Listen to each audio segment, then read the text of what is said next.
or not to be? That is the question. Where was God? Isn't God supposed to be good? Isn't he supposed to love us?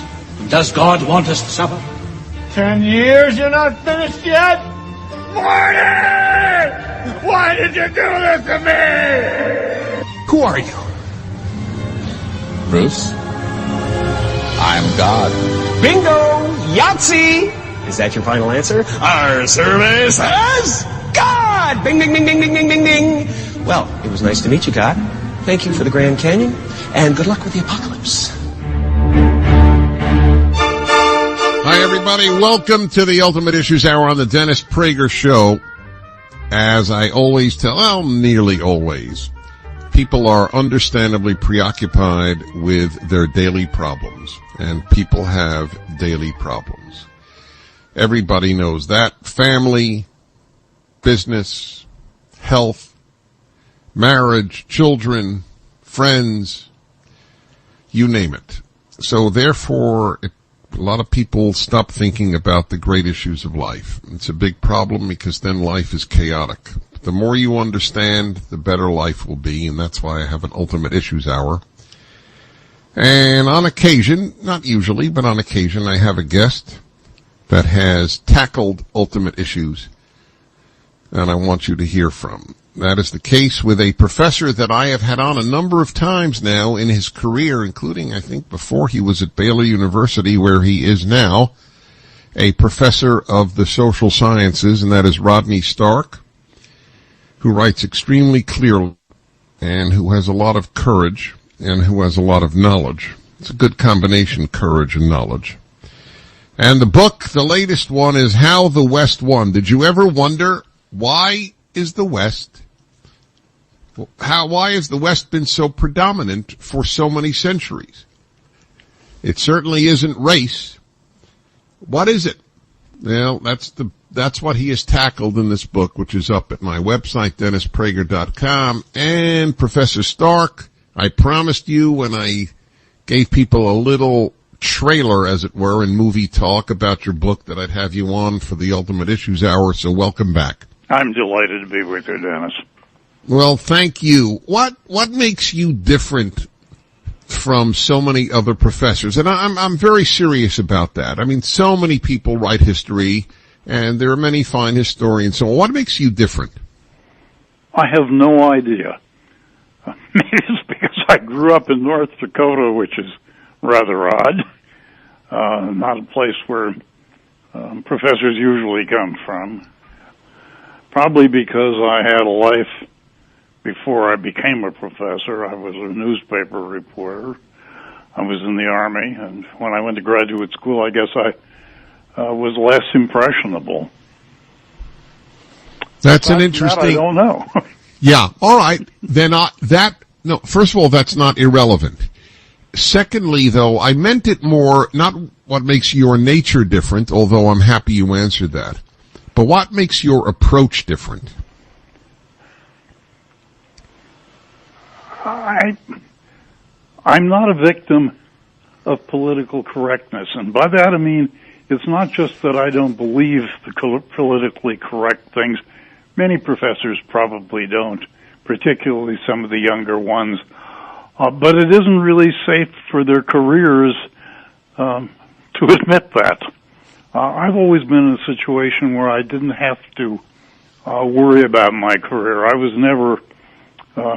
I went from a PhD to a full professorship in a week, and consequently I never had to worry about promotion, and I didn't have to worry about what my colleagues thought, and it was a great liberation.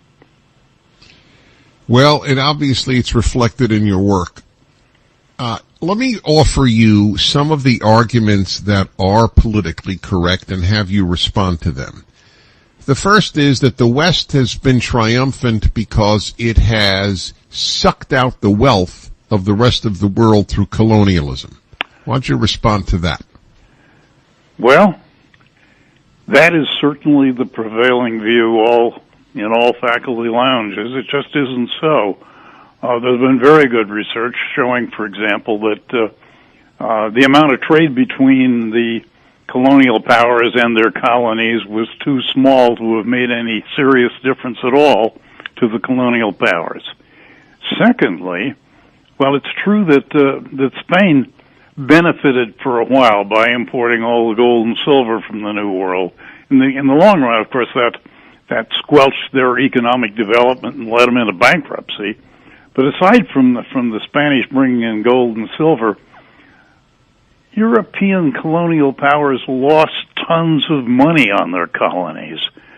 It wasn't obvious, and there were always people in these countries who made a lot of money off the colonies and consequently served as a powerful lobby to keep colonies going.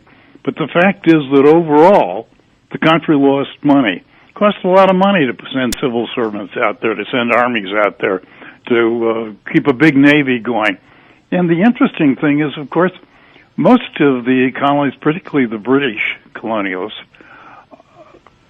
felt obligated to do something for the colonies. So they built schools, they built hospitals. In 1918, there were something like 99,000 missionary schools in China, for example. These were things that were coming out of the West. If we look today at the colonies, one would ask, what would they be like if they hadn't been colonies? And the answer is they probably still would be underdeveloped. They wouldn't have schools. They wouldn't have perhaps modern medicine. They wouldn't have a lot of things. Colonialism brought that to them. So the notion we suck the wealth out is just simply a lie. You've made so many fascinating. One of your points. Whenever I hear a great point, my first reaction is, I admit, narcissistic. Why didn't I think of that? So I plead guilty to that. But when you made the point, it was so intelligent that Spain and Portugal robbed the Americas of vast amounts of gold. Did you say silver as well? I knew gold. It was more gold, silver than gold, but the gold was more valuable. Yeah, right. So, and they ended up the two poorest countries in Western Europe. Sure, they didn't develop at all. Exactly. It's such a great point. Well, something that really shocked me when I discovered that the armada that sailed against the British, there wasn't one thing, including the ship's stores, the bread aboard, let alone the maps or the ships or anything, that had been made in Spain. The ships were built elsewhere, the cannons were built elsewhere, the cannonballs were built elsewhere. They had no industrial development at all. All they had was money. Oh, is that? It's sort of like Saudi Arabia. Of course, it takes oil, that form of gold, if you will, from its own soil, but that's the only thing it has. And when other countries start getting their own energy, Saudi Arabia will be impoverished. Yeah, right. They import everything, including almost all of their labor. Exactly. By the way, your point about what the colonialists brought to others. Every time I've been to India 4 times, and it's so clear. They brought the court system to India, and they brought democracy to India, parliamentary democracy. But the only way, and most people who don't go to India don't know this, the only way Indians can talk to each other is thanks to English. Yes, because they can speak English. Beautiful English, I might add. Beautiful English, and particularly bright people, but they all come from localized languages that have nothing to do with one another. It was thanks to English that India could develop as a cohesive country. So what about slavery now? What is the argument, the politically correct argument? I'm giving you the ones I know best, that the wealth of the West is thanks to enforced labor. Well, I think the first thing to recognize is that only in the West was slavery ever outlawed. We had to do it twice, but the fact is that no other society has ever outlawed slavery except when forced to do so by outside Western pressures. Right. And by the way, using your argument again, if slavery made countries or empires rich, then the Ottoman Empire should have been extraordinarily rich. That's right. And as a matter of fact, the Ottomans had to import just about everything of any use. The great Ottoman fleet, who was sunk at the Battle of Lepanto by the Italian and the Spanish galleys, every one of those galleys had been built in the West. Many of the captains were recruited from the West, were deserters. Right, and they had rampant slavery. I just want to repeat how the West won. Rodney Stark, we continue on the Ultimate Issues Hour.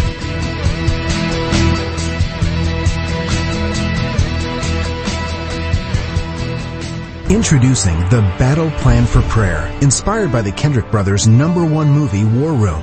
This book is designed to help anyone learn how to become a powerful person of prayer.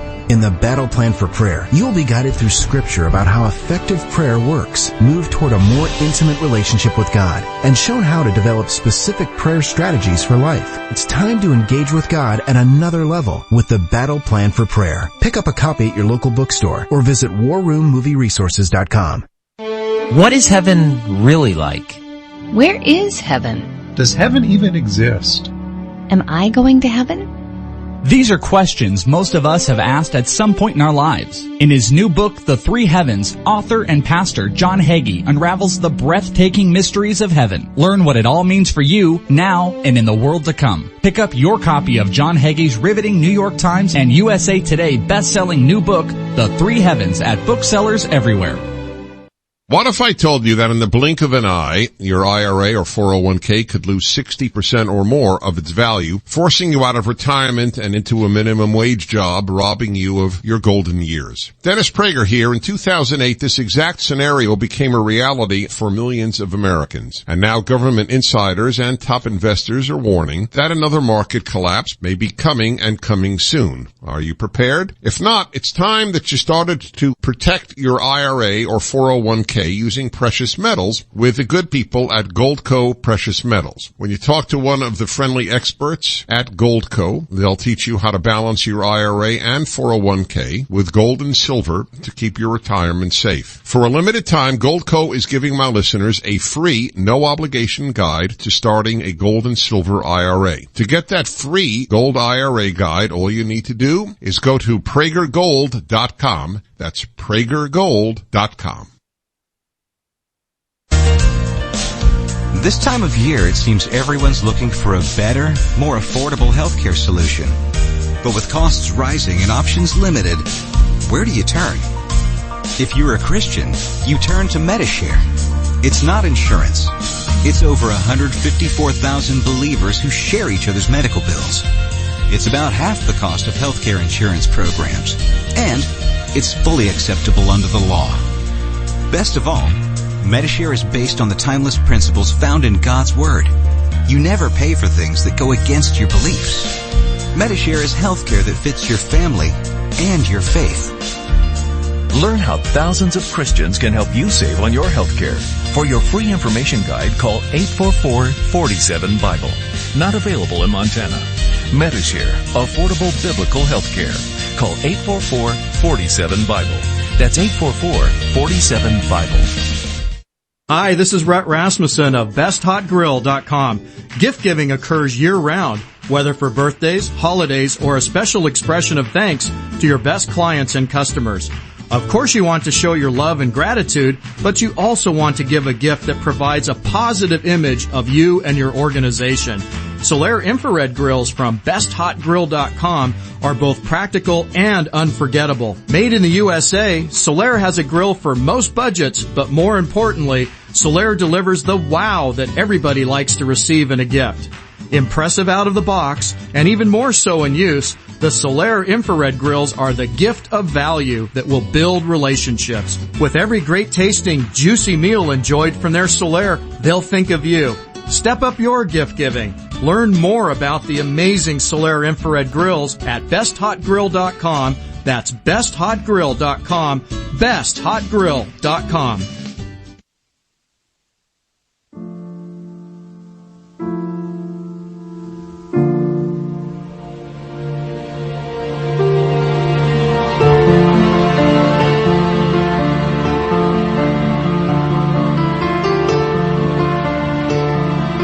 Want to update your home before the holidays? Window treatments are the way to do it, and Blinds.com makes it easy and affordable. Their designer experts are available by phone, email, or live chat to help you every step of the way. See what's on sale at Blinds.com.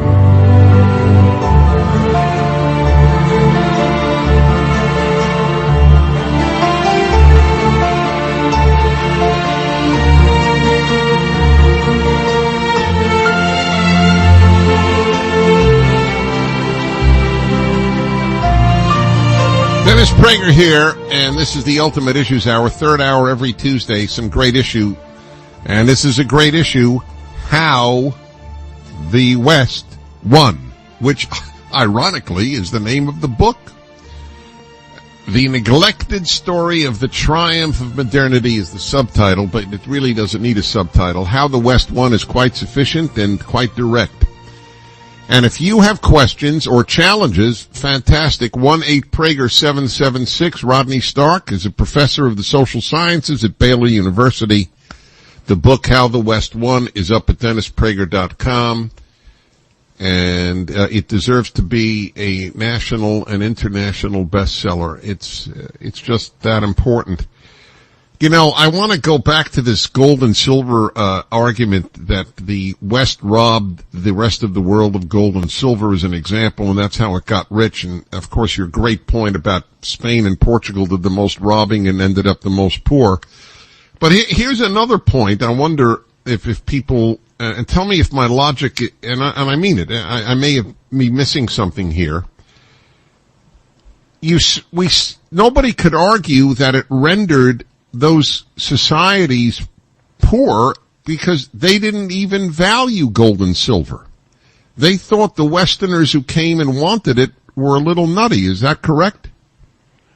To some extent. I mean, they did have silver and gold jewelry. It was the only metal they could work, and of course it's too soft to be of any use other than as a jewelry. I mean, they were still, putting stones in the ends of sticks to make clubs. They didn't have any metallurgy other than making earrings and that sort of thing. No, they didn't value it much.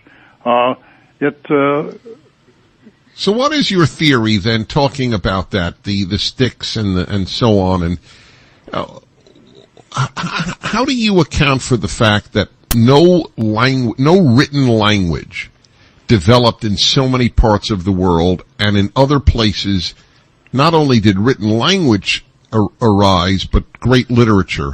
What is your explanation for that? I think it's all of a piece.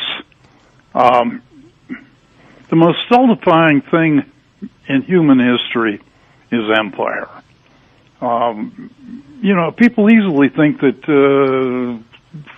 4,000 years ago, 5,000 years ago, everybody lived in little tiny groups in little tiny villages and little tiny countries. It's not so. Almost everybody lived under the rule of some enormous tyrannical empire, whether it was the Chinese Empire or the Egyptian Empire or whatnot. People were extremely exploited, extremely poor. And these societies were extremely poor, despite the fact, that they say the pharaoh had all kinds of gold and all kinds of luxuries.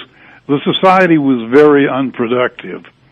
And of course, one of the reasons is, let's say I'm sitting out here and I'm a farmer, and the landlord takes everything except just the bare minimum that I need to eat to keep my family alive.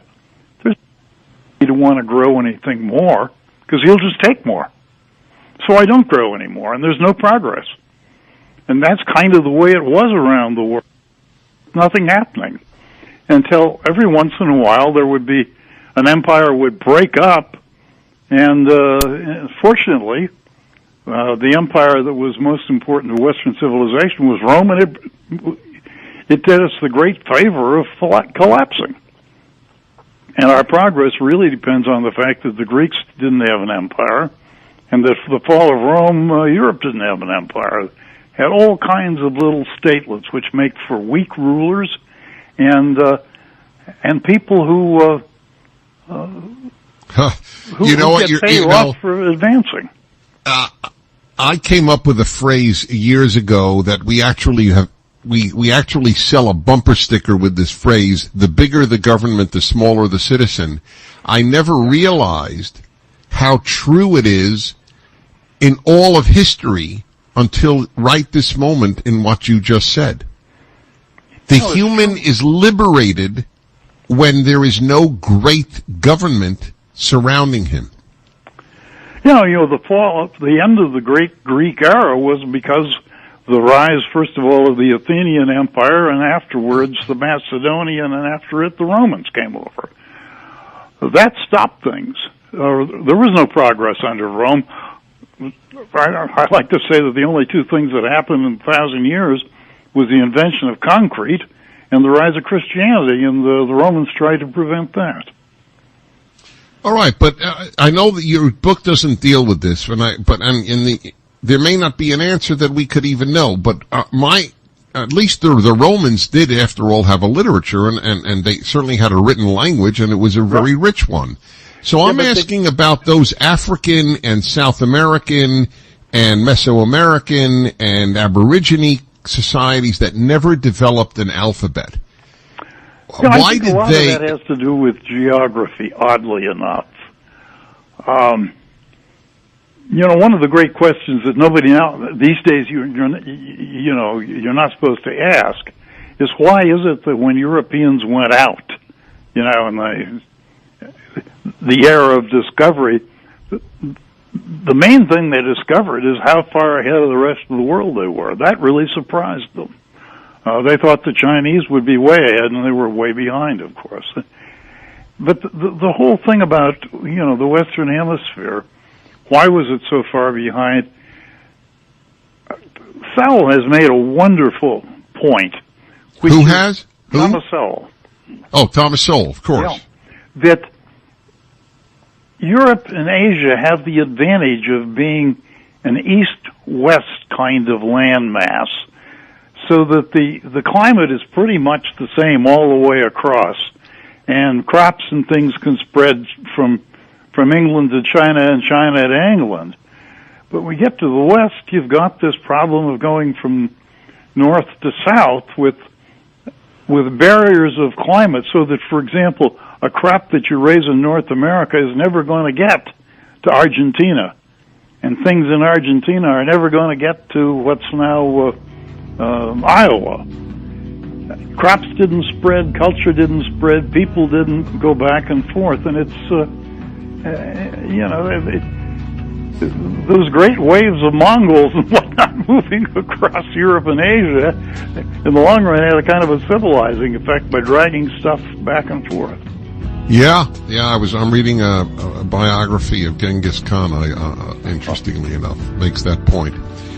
The terrific book, How the West Won. I've got a lot more questions, and if you do 1-8-Prager-776, why did we prevail? Why did the West prevail over China? China should have continued to be greater than the West. I'll ask the professor, Rodney Stark, when we return on the Ultimate Issues Hour. I'm Dennis Prager.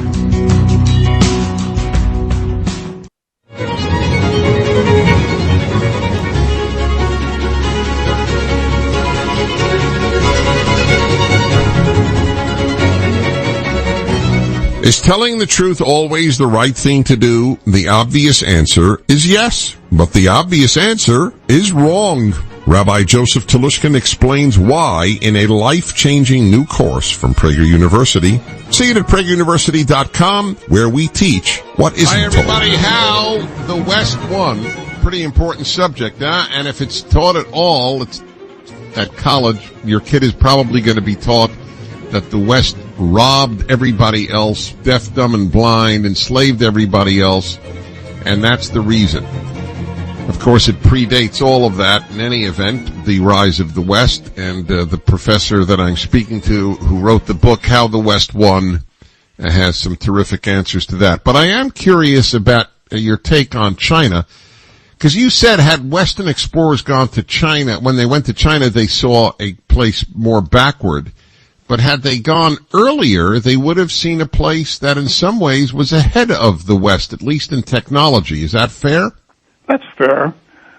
But so what happened? Well, it's really very complicated. China took a lot of sorting out. One of the problems with China is they were very inventive, and they didn't use much of what they invented.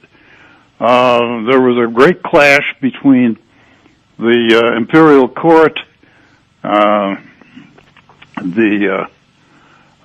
philosophers, if you will, the Confucianists, and everybody else. So that, for example, many things were invented in China and then never used at all. Many of them were even outlawed. But just take something like gunpowder. It doesn't really matter whether China or the West invented them independently, or if the West got gunpowder from China. They had it at about the same time. The Chinese were content, for the most part, to use them for firecrackers. So that when the Portuguese arrived in China in 1517, Chinese didn't have any cannons, they didn't have any firearms, but the Portuguese did. Makes a huge difference. And it was that way with all kinds of things. The Chinese invented mechanical clocks and then outlawed them. There was a Chinese admiral who took a whole bunch of voyages in about 50, 60 years before Columbus sailed. He came all the way from China to the coast of Africa. Came 4 or 5 times at least, maybe even as many as 7 times, with a big fleet. And he took back to China all kinds of strange animals like giraffes and whatnot. And then the imperial court said no more. They had all the boats dragged ashore and wrecked. They had the plans destroyed. They outlawed building seagoing vessels. You could build junks that could hug the coast, but nothing seagoing. And they killed all the animals in the zoo that he brought back. Why? Because somehow it was thought that this would be unsettling to Confucian values in society. It was a society that was committed, at least the elite were, to the notion that things had once been much better, that the course of history was downward. And by the way, that's what has impeded most societies over time, the real societies. This notion that there wasn't such a thing as progress. The West believed in progress. They thought tomorrow could always be better. And so they tried. If you don't try, it doesn't happen. That was one of the most important insights I learned at an early age. And it kills me because it was an NYU professor who wrote on this, and I don't remember his name. But he spoke about the entire world, except for the biblical Western world, the Judeo-Christian world, as we call it today, had a cyclical view of history, that everything just repeated and repeated and repeated. Or went downhill. Or worse, right? Yeah, well, no, there were the people, all kinds of them who believed that things recycled forever, that the same people lived again and again. And then there were some that believed in a golden age from which we were declining. Islam has always believed in a world of decline. Muhammad said, my generation was best, followed by the next, and all the way down. Well, so I take it, and of course I know this, but why don't you, in a nutshell, begin your explanation of the role that religion played, Western religion, in the formation of the Western world. I'll have you do that when we come back, because that's pretty much the biggest part of the difference, and that is not what your kids are learning at college. That's why this book is so important as an antidote. How the West Won, just published. Rodney Stark, professor of the social sciences at Baylor University. How the West Won is up at DennisPrager.com.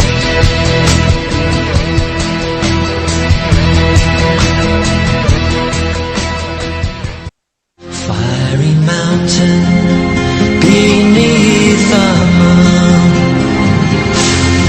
words unspoken will be there soon. 6 great lessons on Winston Churchill and statesmanship, taught by Dr. Larry Arnn, Hillsdale's president and a leading Churchill expert. Sign up now at DennisForHillsdale.com. Some folk we never forget. Some kind we never forget. Haven't seen the... Hi, everybody. Ultimate Issues Hour, third hour every Tuesday. Some great issue, and this is one of the great ones, How the West Won, which, remarkably, is the name of this great book by Professor Rodney Stark, professor of the social sciences at Baylor University. How the West Won is up at my website, DennisPrager.com.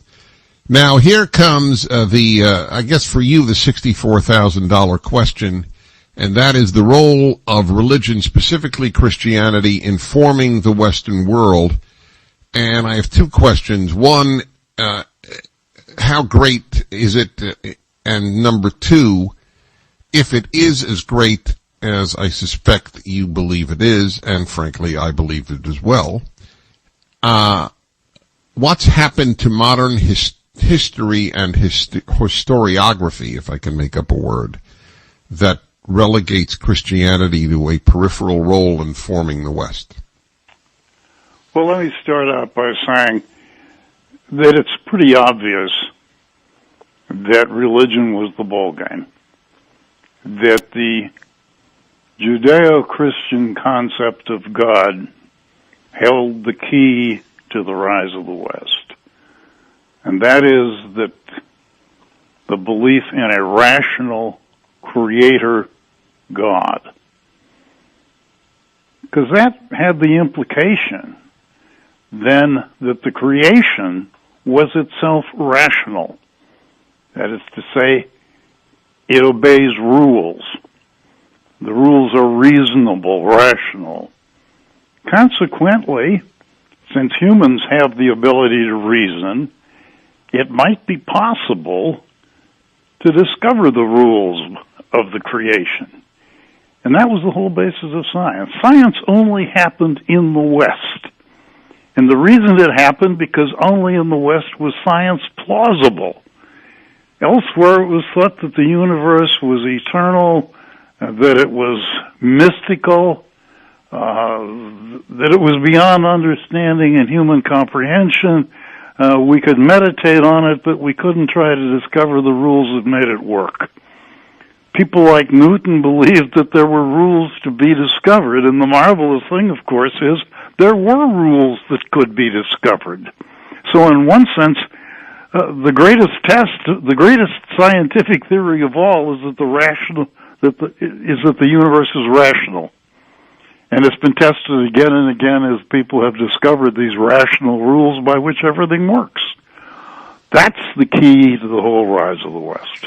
Yet if you ask the average college senior or junior at a prestigious university, no less any other, the role of Christianity insofar as the development of science in the West is concerned, it would be a negative role.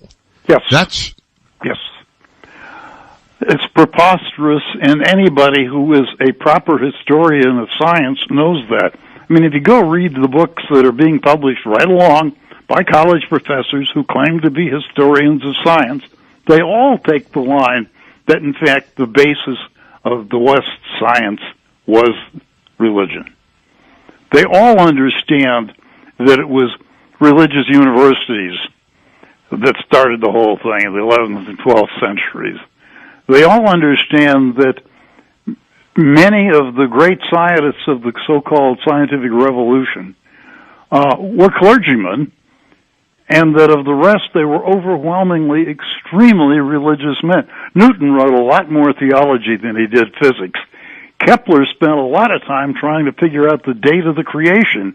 He ended up deciding it was, I think it was 3993 BC is what he came up with. But the point is, these were religious people. And the fact is that scientists as a group are the most religious professors on campus. Nobody seems to understand that. I think the sociologists who are the least religious and the psychologists. That's interesting. Is there there are studies to that effect? Oh yeah, sure. I've even published stuff out of it.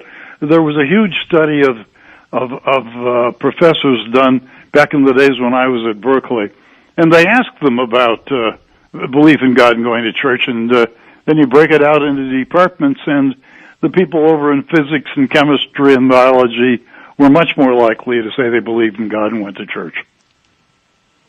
Wow, I wonder if that's still true. I'm sure it is. So why don't you tell everybody in a nutshell what the Galileo issue was? Galileo got in trouble for being a jerk, not for being a scientist, because all the scientists on all sides of him who were saying the same things had no trouble at all. He had a good friend who got to be Pope, and somehow or another, they were all worried about the Reformation and whatnot in those days, and so they asked Galileo, the Pope asked Galileo, when you publish some of these books, don't say this is necessarily the truth. Say this is scientific, it's speculative, it's provisional, it's a maybe. And Galileo said fine. And then he brought out a book, and in it he had a dialogue going with a fellow named Simplicissimus, who was one of the three, and he was the dumb guy, of course. And he put all of the Pope's requests in the mouth of the dumb guy, and made fun of the church.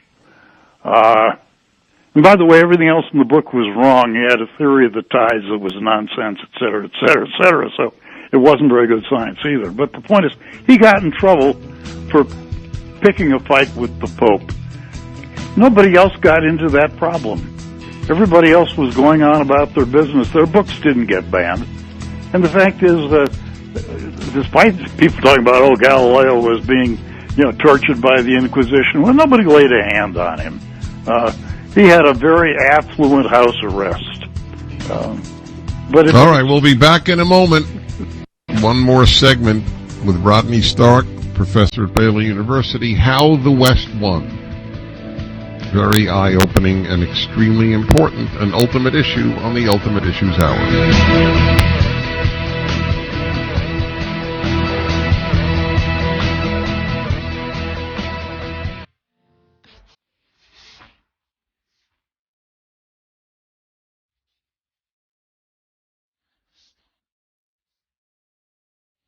6 great lessons on Winston Churchill and statesmanship, taught by Dr. Larry Arnn, Hillsdale's president and a leading Churchill expert. Sign up now at DennisForHillsdale.com.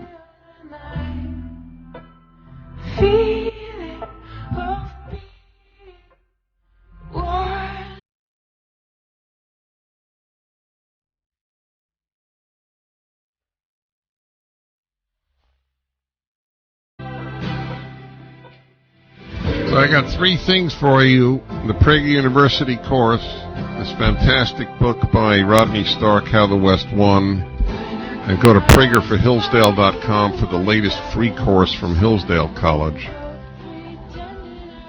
which is the administrative state today. And let me tell you, what you will learn is priceless and it is free. And whenever I say goodbye to Professor Stark, I always feel that there is so much more than I could have been talking to him about. And so, Professor, in a nutshell, we'll have to go to the present and now the future. Are you worried about the West? Your book is How the West Won. Are you worried that it might lose?